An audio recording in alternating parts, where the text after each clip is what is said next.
haven't been here before, John. How's the sound working here? Just to join on your own computer, is it? I don't know. No one's reported any issues. We haven't got microphones in here, so No. I think you have to be on your When own. they were testing it this morning, when he set it up, it was working wherever he was walking around. So Can the people online hear me? Doesn't sound like it. Is there anybody on this? Would it be out that there? one's still connected. It's dropped off here. Is there anybody in the world? Scared it off. Yes, there you go. Yeah, excellent. They can hear me. Okay, brilliant. Welcome to the session. Sorry, we're starting a little bit late. The plenary session on the ISO 27566 overran slightly. I think the purpose of this particular meeting is to discuss UKAS's kind of call that went out. I think before Christmas, actually. It went out for a while ago, and it closed in February time. On the issue of developing age assurance as a new area of accreditation. I guess partly my point is we've been doing it for a while now, so it's not exactly new, but I think internally within UKAS there's a little bit joining up across multiple. There has, so yeah, so when the reason we will take the opportunity, and thanks Tony for the invite, is when, as part of our development process, which I might ask Alan to run through in just a minute, if that's okay. Yeah. Is when we have regular meetings as a development, or the development team have regular meetings. And through those discussions, occasionally you'll find that we're dealing with more than one inquiry in the same sort of area. And so when that happens, and it happened on this occasion, we realise actually this subject matter is maybe bigger than what we thought we were initially going to do. So we have to stop, step back, make sure that everybody has the opportunity, and that's what the expression of interest is. So so the expression of interest is the means by which we go to the market and say, who's interested in this, and then we can review that feedback. We've tied it into this because it seemed the timing was just about right to try and work out what the market needs. We've had some conversations offline, but part of the call for the expression of interest is to work out what the object or objects of conformity are likely to be, and to make sure that we don't inadvertently find ourselves accrediting areas that are very similar under different standards, so it creates confusion. So, but that's at a very high level. That's sort of. I guess the first question is: did you get any expressions of interest? We have. That's with the number. There's more than one. So yes, there's a few that have come forward. That's the first question to ask there.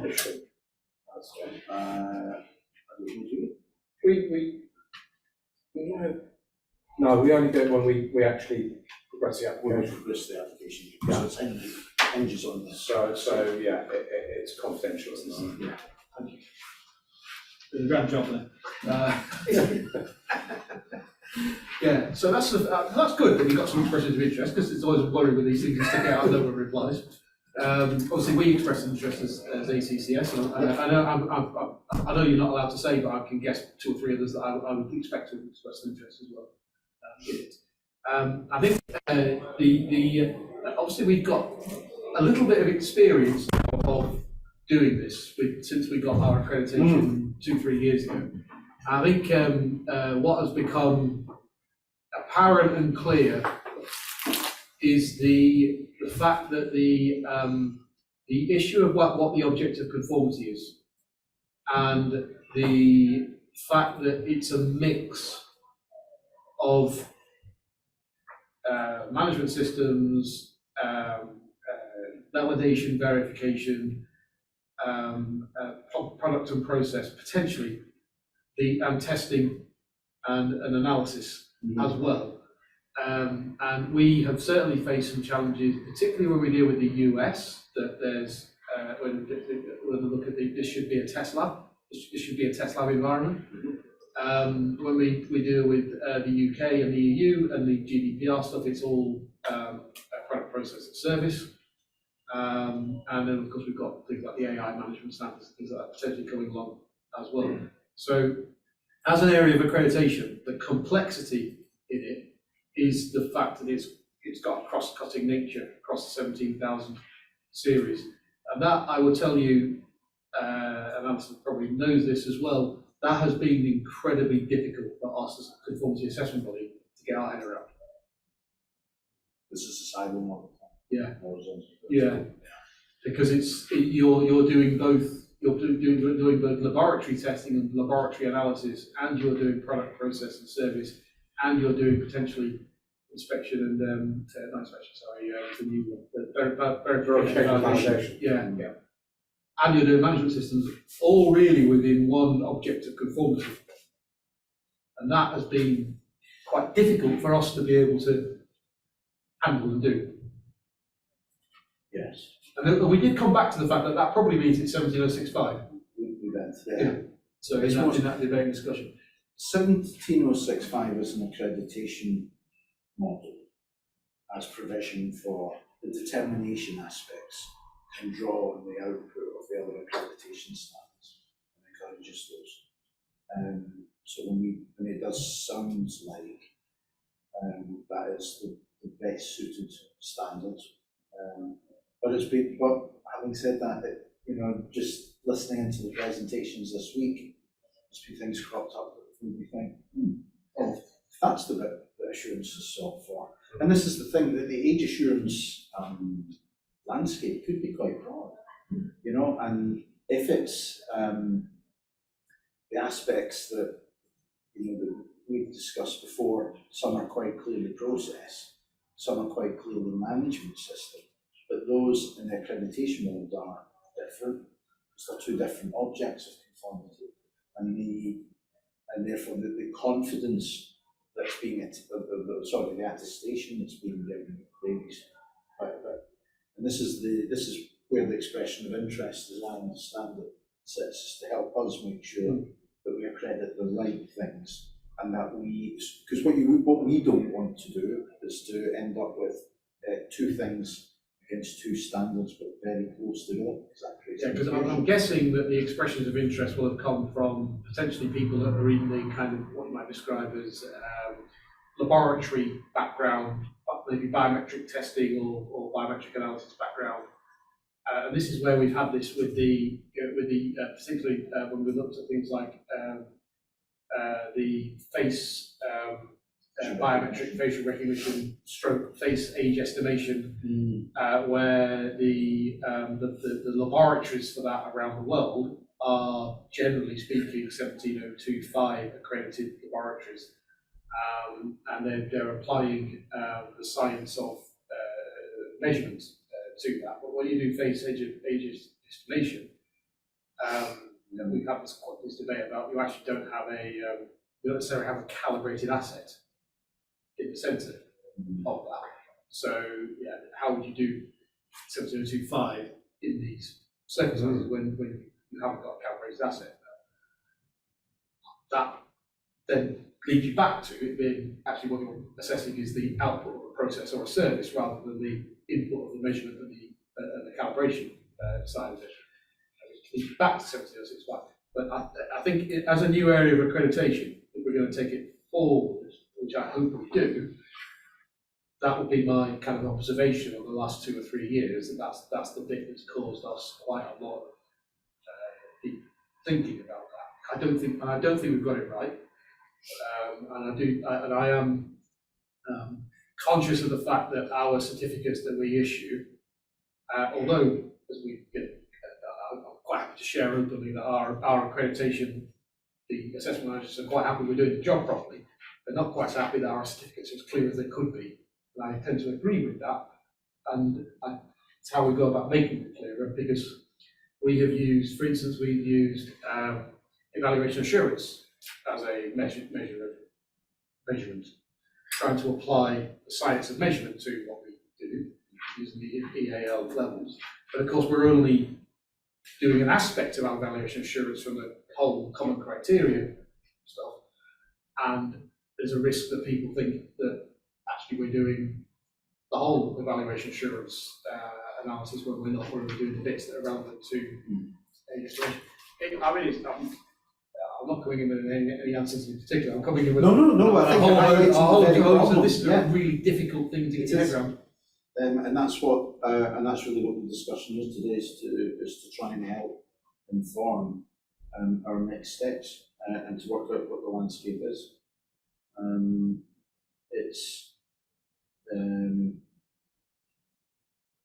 So well, at that point, just want everybody else in the room, whether you're listening in or anybody else want to comment on any of this, or is there anybody online, or have they all gone? We might have killed them all off. I can't really tell whether there is a.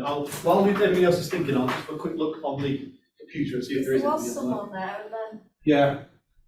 Just checking, but Has anyone got any other thoughts on how you might take this forward as an area of accreditation? I think really the first thing to consider is what is the attestation that is being made and how is that attestation formulated. So at the end of the day, it's a service that somebody is of a certain age or above a certain minimum age, you're delivering a service. And that service is delivered through a process. It could be delivered through biometrics.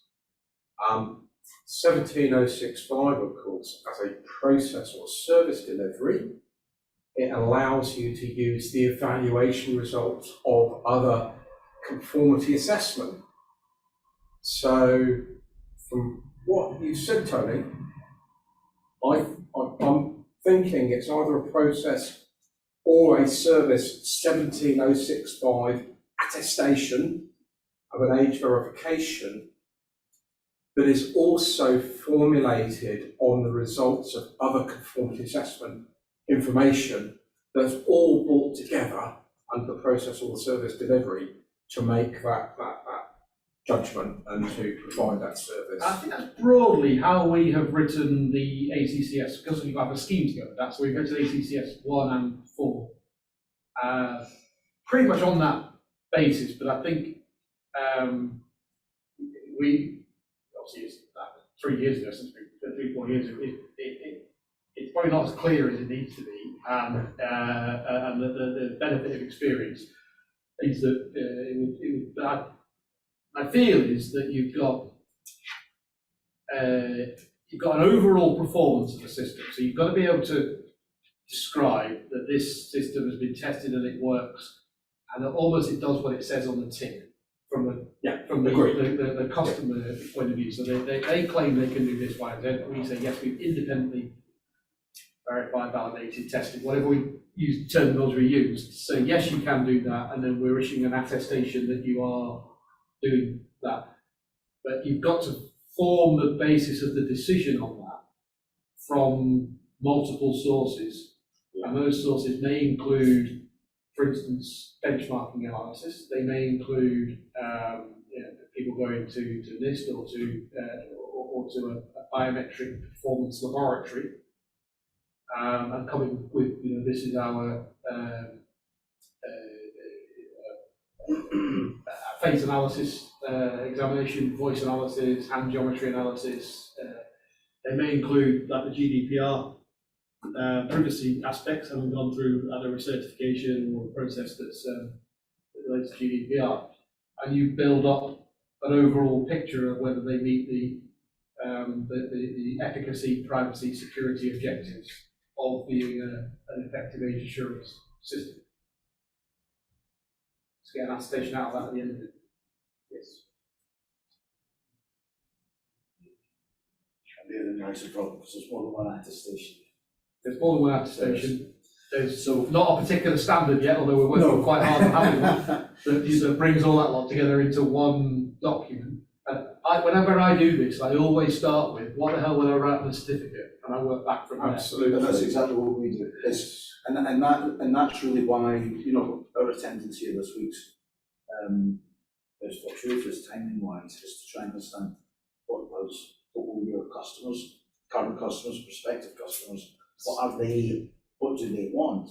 Is it the product specifically that's to be approved as meeting various requirements, or is it the process of which that product facilitates? Or is it the service? Yeah. So, and the distinctions, whilst I know to, probably everybody else in the room, or probably us, are a wee bit nuanced, but it matters, to us, because that, we've got to get that bit right, because as the technology in the industry develops and new related things, so some of which have been discussed in the presentations over the last couple of years, we don't have to find thoughts go back and re-engineer something with the company credit because we didn't have the benefit of foresight. I think from a kind of client feedback perspective, what they want to be able to do is when they sell their product, their whatever modality, whatever method they're doing, when they sell it into the market, they want to be able to provide evidence that it's been independently assessed and it does do what they claim it does. So if they say in the marketplace, we can do age estimation and we're 99% accurate at certain age group or whatever, they want that attestation to say that that has been independently reviewed and assessed and they're happy with it. I think so that's the kind of principal client. You've got two clients here. You've got the principal client, which is the one who actually submits their system to test. But you've then got the secondary clients, which is the people that then rely on that information in the making of decisions. So you've got what we call the relying parties. So they are relying on the content of the certificate to enable them to make effective policy decisions about what to deploy and where to deploy and how to deploy it. So you've got two audiences. You've got the people who submit for the actual testing, so they're the certification clients, so they're the age assurance service providers, and they want a certificate that they can take out to their relying parties and say this is evidence of what we do. The relying parties, when they receive that, need to be able to have the information on it so that for that to be able to inform their policy decisions about what to deploy, when to deploy it, how to deploy it, where it fits. You've got two audience things going on, which always makes it hard to do things. Yeah. So the ID providing organisation, it's their product, they want to be confident the product's fit for purpose. The relying party is looking at that person and using their ID verification service. So that's a service as opposed to, say, a test. So there's different attestations. And this is, we tie ourselves in knots with this, but there is a distinction as to what. So there are two different types of assurance. One is this product capable? I can't remember who it was showed yesterday, the graph and the boundaries and what that means practically, which was really interesting. That's on the performance of the product. Then you said, does it work? Is it actually getting this right? And to what degree of accuracy? That's one thing which sounds close to testing, but could be something else. Sorry. No, I was agreeing with you, honestly. Yeah. But a relying party wants assurance that when they go to one of those providers, that the service It's going to be effective. is effective. And they also want to be able to compare one with another. Yes. So they want to know that they want to know they've been consistently tested, so that they can go to provider A, provider B, provider C, and they know that if they're claiming they're all doing a certain level, that they have been consistently tested and analysed in accordance with whatever standards and controls are, so that then they can compare price, quality, the customer service aspects associated with it. But the core technology is comparable across the market. And the core output is going to be consistent, isn't it? And a round robin test, give them a set of data, and they should all come back with the same answer. Yeah. So there's I don't think the twin audience thing is anything unusual in standards development.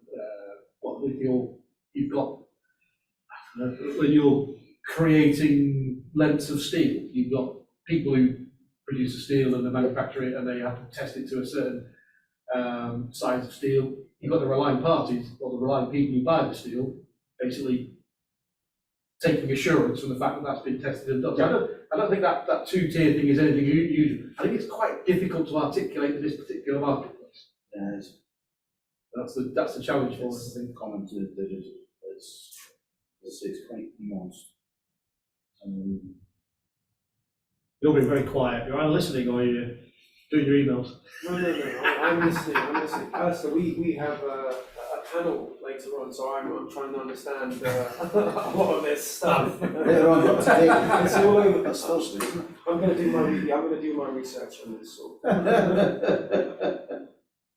Do you want to chip in? You're sat there taking it all in and going, So, I don't do accreditation. I have, it's not my swim lane to be in this. And so I'm just here listening. I know what 17025 is. I barely know what 17065 is doing differently, or what it's intended for. So, what you guys are doing is more the sort of testing and benchmarking, isn't it? And that kind of analysis. we are doing something very narrow. We are testing algorithms that look at a face and say, how old is the person?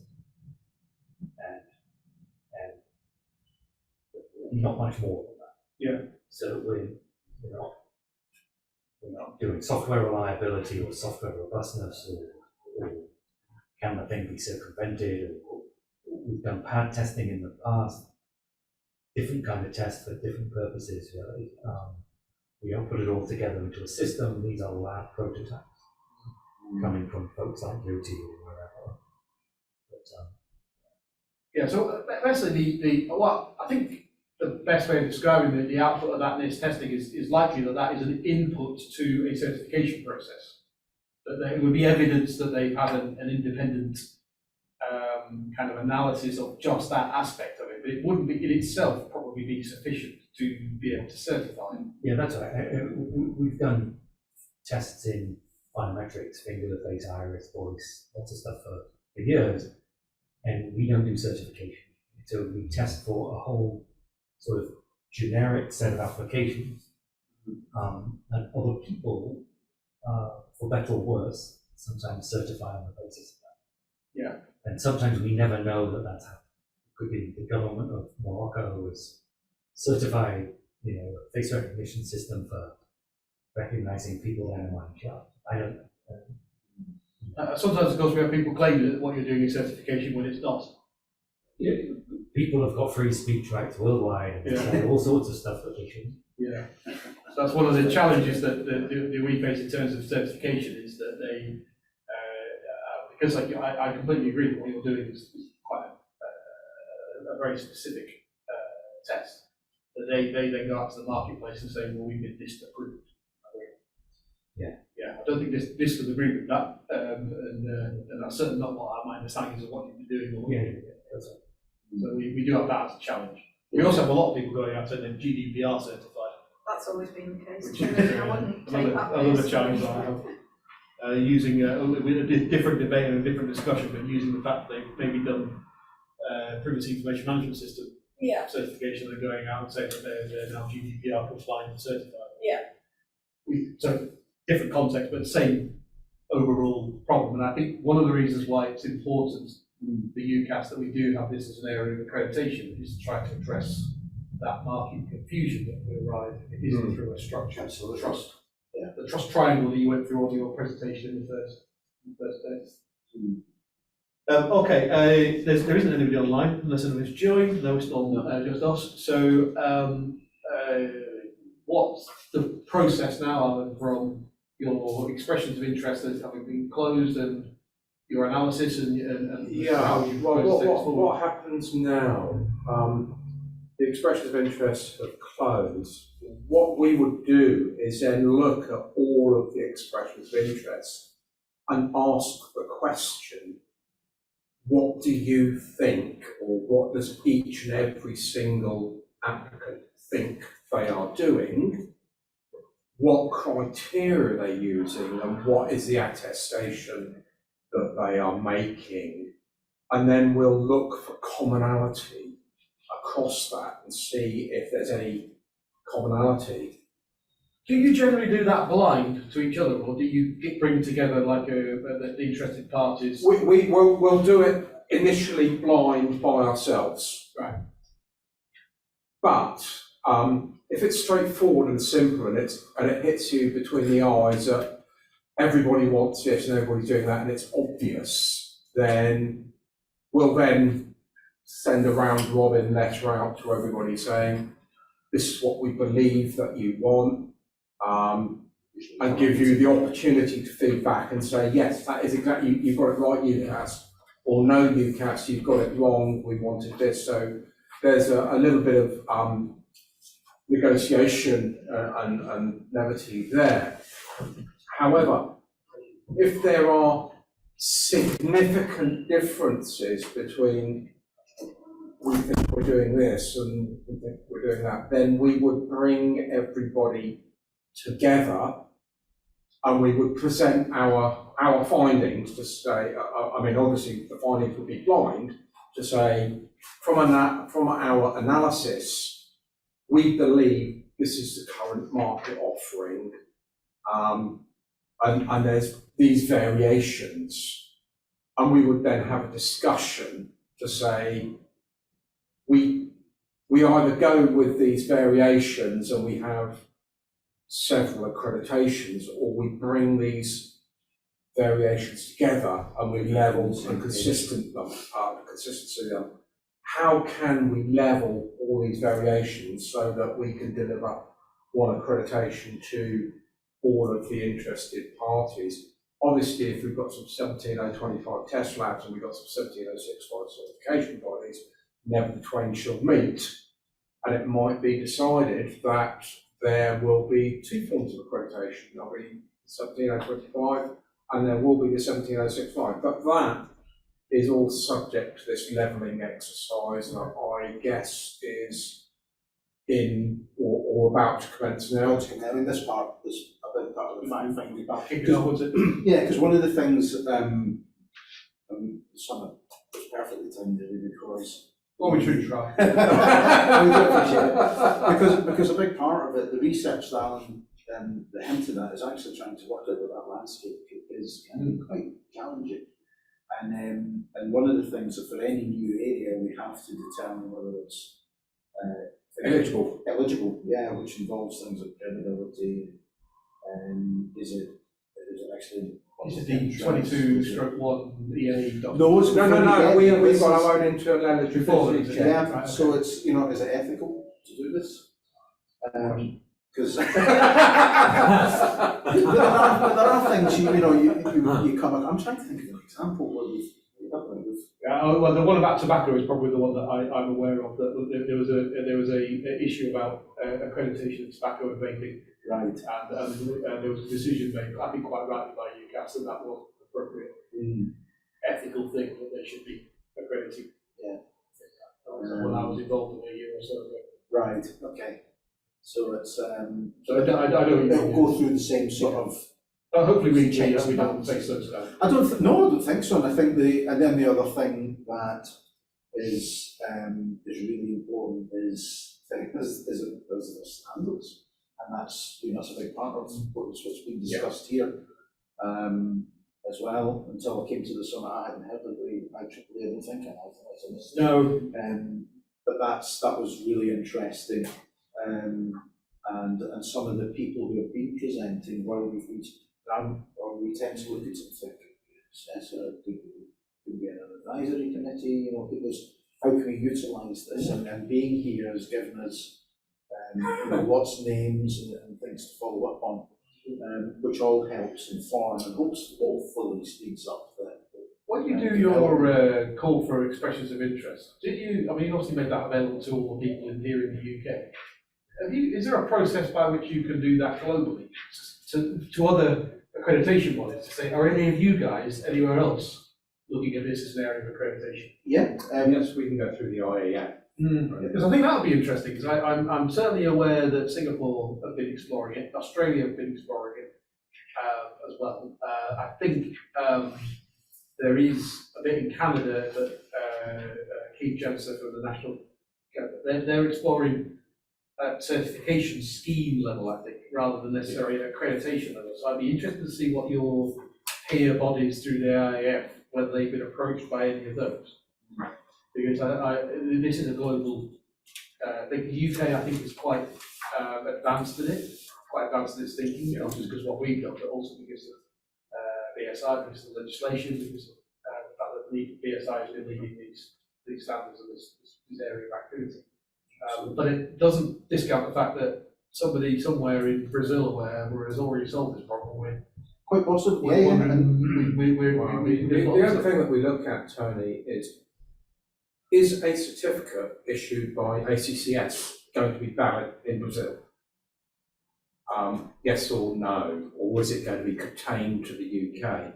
And if it isn't recognised in Brazil, then why is it not recognised in Brazil? Do you want it recognised in Brazil, and what do you have to do to get it recognised? And we consider those types of things because obviously we start by looking at the global market. We do have plans in Brazil, so I hope they're using the certificate for something, and it's recognised by somebody somewhere. But I think the issue of a kind of the recognition of the certifications really is undermined by the fact that there aren't yet those international standards. The IEEE one is literally this last week that it's been concluded. The ISO one that we're working on, the benchmarking aspects that I don't think are going to be concluded until the end of next year, possibly the year after. So you're probably 2 years away from being able to write a certification scheme or a 17067 type approach to how you would implement that there. So we have one at the moment which is an imperfect but working solution, and we have clients that are going through it. I'd love that to be able to evolve into an international scheme.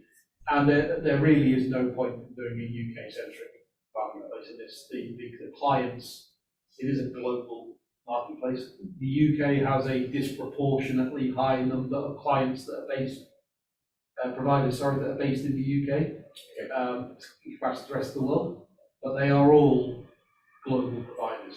So Yes. The geographic footprint. yeah. The cases for this are the reasons why you are asked an age eligibility, when you encounter an age eligibility decision prompt, actually there's very little difference globally as to what the reasons for that are. Generally, it's restricted to most places in the world have got restrictions for tobacco, alcohol, gambling. Increasingly, we're seeing restrictions for access to adult content online. And so, actually, almost when I look at it, the reasons why you're being asked to demonstrate age is almost irrelevant to the process, and we don't actually pay that much attention to it as to why you're being asked to prove your age. Our interest is, so whether it's for porn or for gambling or for senior citizen bus passes, frankly. Yeah, it's not about the use case, It's about it's the the technology, it's about the technology. technology. So when you look at it from a technology perspective and a technology performance perspective, not only does it not matter why you're being asked, it doesn't matter where you're being asked or under which legislation locally you're being asked. The fundamental process and principle that sits behind it should be consistent, should be global. There's a couple of ways that could be approached. You could make an application to the IAF and ask them to expand their multilateral agreement to include a scheme. To do that, you make a direct approach to IAF using. When you say you mean us? Yes, you. Oh, okay. Yeah. I wouldn't go through you guys. No, we'll come to us eventually. Okay. But what you do, there's a document, IAF PL3. Let's write this down. PL3. Yeah, IAF PL3. And that is the expansion of scope of the IAF MLA. And if you go for MLA recognition, then that means any accreditation body in the IEF can accredit against that scope if it does actually get into the MLA. And then any global certification body can apply to their home certification body, or they could come from the UK or whatever. But the process of PL3 is that you make an application to the IEF. Are there any examples of that in analogous sort of areas that have gone down that model? You think of? British Retail Consortium. Yeah. Their certification schemes are recognised under the IEF MLA that can be delivered globally. So is that like the food? The food stuff, yeah. So a bottle of wine is a bottle of wine. Yeah. I'm familiar with that. And things like the Red Tractor scheme, are they under that, or are they? I don't know if they're Yeah. Tractors UK, isn't it? I really don't know. I know nothing about food and farm. No, I don't know much about it, but I've heard of the stuff that goes on with the VRC stuff. And they did that by applying to IEF through that process. Yeah, they've recently done a scheme where they've gone to the IEF. You apply directly to the IEF. The IEF then appoint a task force, which is at least 2 accreditation bodies, and 2 accreditation bodies review the scheme and then compare notes. What did you find? What did I find? Those considerations are then amalgamated, and then they're presented to the IEF Commission or upper tier management to decide whether the MLA can be expanded to include that scope or not. If it is accepted, then it goes on the listing of the IEF MLA scope, and accreditation bodies are then at liberty to deliver that scheme if there is a market for that. It's interesting that we could potentially do that. Yeah, and obviously under EA 122, it talks about a home accreditation body. If you wanted it recognised under the EA, you would come to UKAS as your home accreditation body. We would go through the EA 122 process. We would then circulate it around all the member state accreditation bodies, who then have the right to comment and feedback, and if that gets agreed. That's what we did for the ACCS ones, go through that process. That was UK. That's what they did, wasn't it? The UK's. Or there's a local recognition where we recognise the scheme, UKAS recognises it, and we are the only accreditation body that deliver accreditation against that scheme. I'm sure I remember the EA 22 one. We use 122 as our as a formulaic way of review of schemes. Right. So we follow the 122 process, but we don't grant 122 recognition unless you ask for it. Okay. I think I remember going through the process. I can't remember what so that's what that is. So we, 122 is the requirement that any in Europe has to follow when they're doing schemes. Yes. So we all do So this is always. at the same level. Yeah, this is EA stuff, so we have to follow it. Yeah, exactly. So I remember doing that because we had to. I remember a whole host of stuff coming back. The reason why I remember doing it is all the issues we've had with the UK Digital Trust Framework. I always want to say you haven't read this document because I know the stuff you're going to get back. Because I've been through that already. Not asking you to comment on that. Okay. So in terms of obviously you mentioned the British Retail Consortium as being an example of. In terms of the type of body that could, I mean, anybody could apply, I guess, but is it best placed coming from, as an application to that, coming from either like us or maybe BSI perhaps as a national standards body putting in that, or It's a scheme owner. It's a scheme owner, does it? Yeah, Is the that scheme what you owner, mean? so if you're the scheme owner, you're the scheme owner, and then once you have the scheme recognised by the MLA, then UKAS can accredit you as a certification body to deliver your own scheme, and we can also accredit other certification bodies to deliver your scheme, which I'm sure you'd charge them £1 for every certificate that they issue. Yeah, well, it's obviously a commercial matter, isn't it? Yeah. Okay.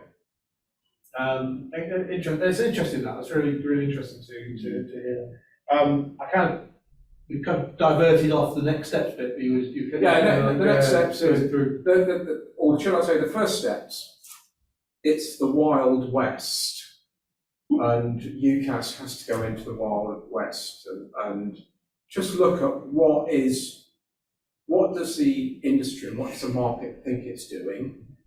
Do we agree with that market? We may challenge it, we may disagree with it, because a number of bodies might come forward and say this is 17065, and we would say no, we disagree. We're going to grant 17025 accreditation for this, and we might grant 17065 in the future. But that is all down to the level of detail that we get back, the expressions, and the analysis or the outputs of the analysis that we undertake. But before we actually make any formal statements, if there were going to be rash things like where we say we think this is going to be 17025, that's when we would bring all the groups together and say, we think it's going to be this. Now challenge us and tell us why you don't think it is, why you think it's something else. We've been through that process about 3 years ago with the building information modelling systems, where some people thought it was 17021, some people thought it was 17065. People were certifying 17024. So we had to get all of this intelligence together and level it and say, and also go out to the regulators and the market and say, what does the market want? What is the attestation that's wanted? Down to you, Tony. What are you going to write on that certificate? What do people want to see on that certificate? How is it going to benefit the public interest? Is it right? And then on the basis of that, then we would make the announcement, this is what we're going to do. And we would then invite the people that express interest. You know, you've applied for 17021, we're going to deliver this under 1729. Do you want to proceed on that basis? And that would be an open invitation to all and sundry. So it would be a second round of expressions of interest. And if people signed up to that, then we would deliver a programme of accreditation. What kind of timetable do you have in mind for this sort of stuff? Obviously, it's been a couple of months now since we closed the expressions of interest, so there's been no announcements out of the UKAS about what its next steps are. We're waiting for this. Waiting for this. So after this, you're expecting to be able to say something in response to the next steps? There should be the development manager who. Emily? No, Emily supports the team. Emily's on, do it all. So she's in charge, really? Yeah, absolutely, she's my boss. She's so we'll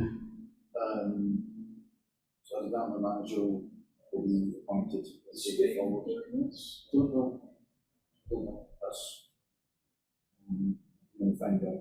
We are in a position at the moment where we are recruiting and we have new resources potentially coming on board. So we're at the moment there's only 5 of us in the development section. We've got an awful lot of work on it, and we really need to disseminate that work across a wider pool of people. Yeah. Okay. Any other comments or thoughts from any of you guys? Caught up on your emails? I'm just here. I didn't show you my notes. Well, brilliant. Just in case at some point I get asked something.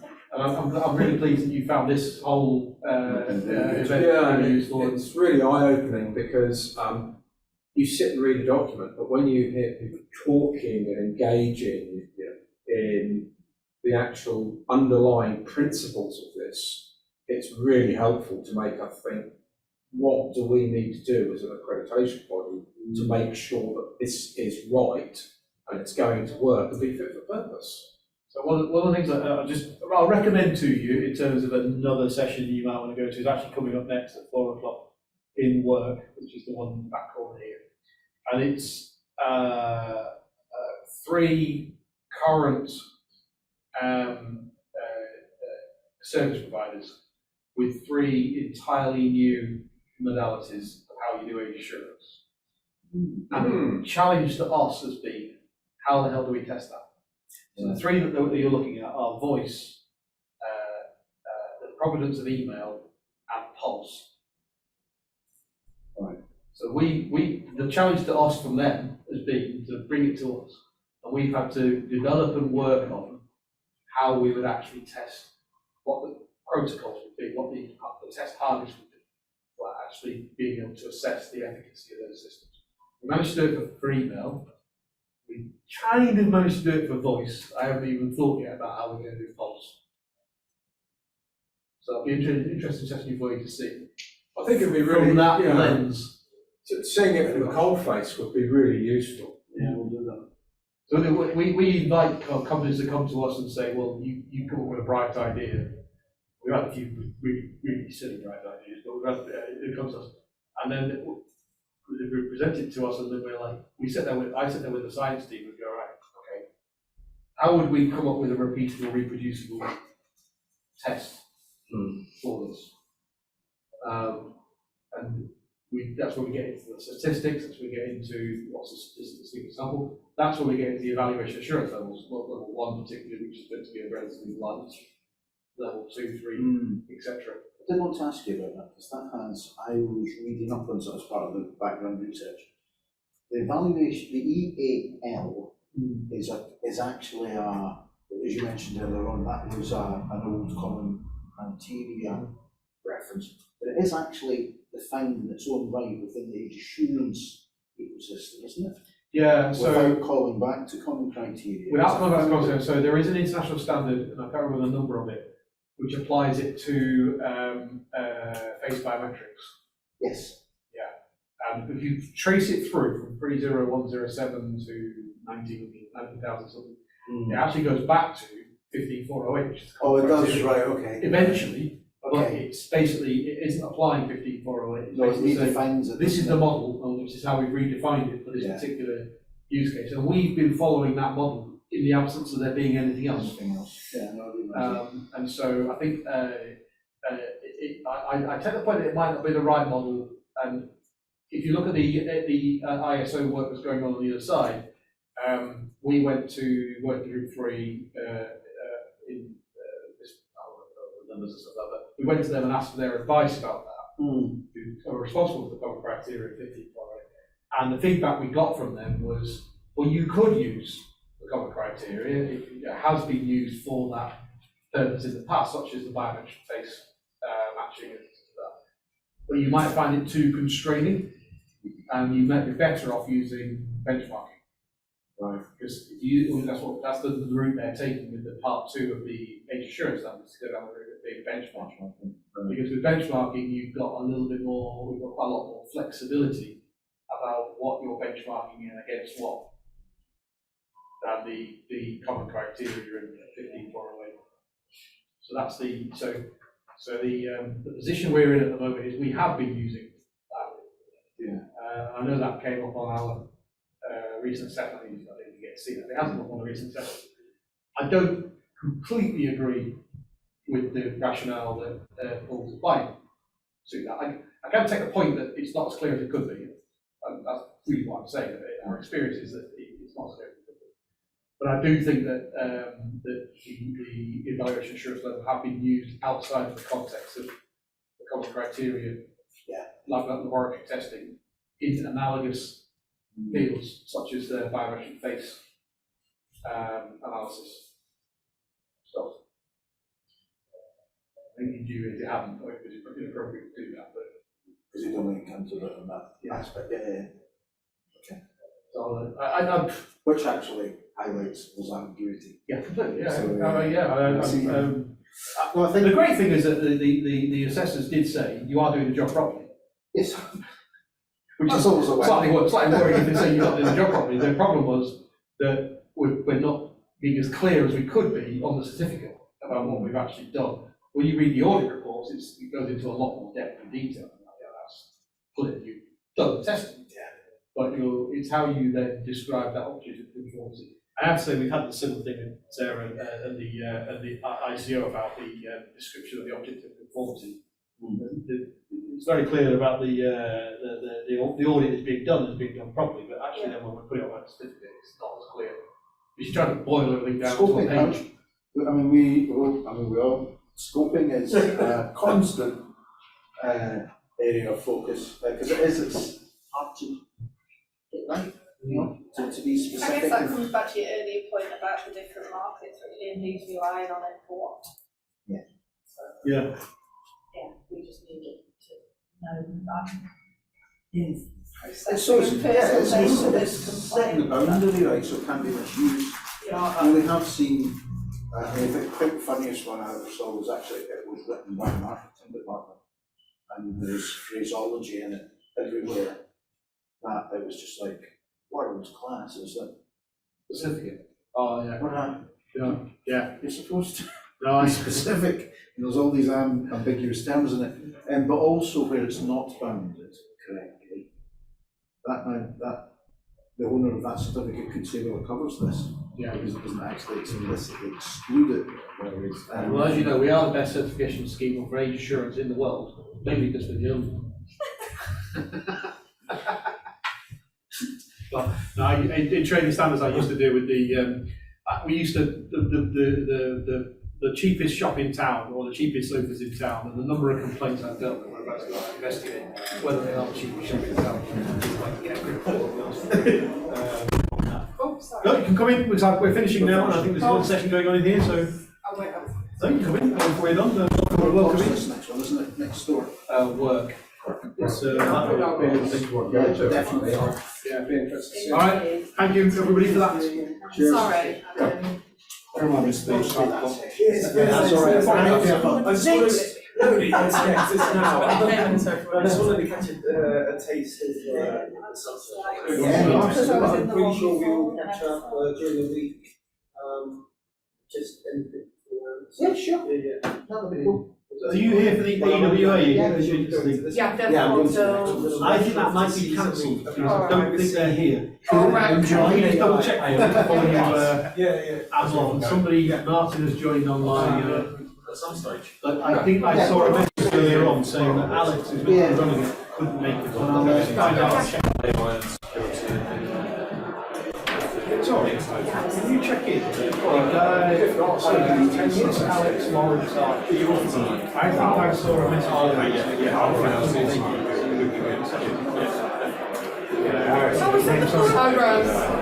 Rose is here to join us. Can you check it? Rianne. Just confirm and come back to you. Yeah, that's great, thank you. You want one fine as well? Oh, sure. License too, yeah? One of them is going to be yours, one of them is going to be mine.